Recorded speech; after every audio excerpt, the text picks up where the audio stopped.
Maraming salamat sa iyo, aking ina. Pag-ibig mo sa aking ina ay kakaiba. Para sa akin, ikaw lang ang nag-iisa. Lahat ay ginagawa para sa pamilya. Mahal na mahal kita, aking ina.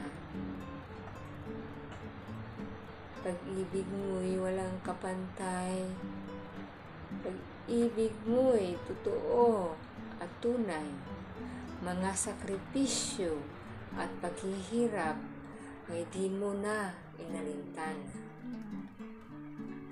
Nagpapasalamat ako sa Panginoong may kapal, sa mahabang buhay at kalakasan ay pinagkaloob sa iyo sa araw-araw. Tunay ngang wala kang katulad, hindi napapagod magbigay ng payo at paalala. Mga katangian ng isang tunay na ina ay nasa sayo na. Maraming salamat sa iyo, aking ina.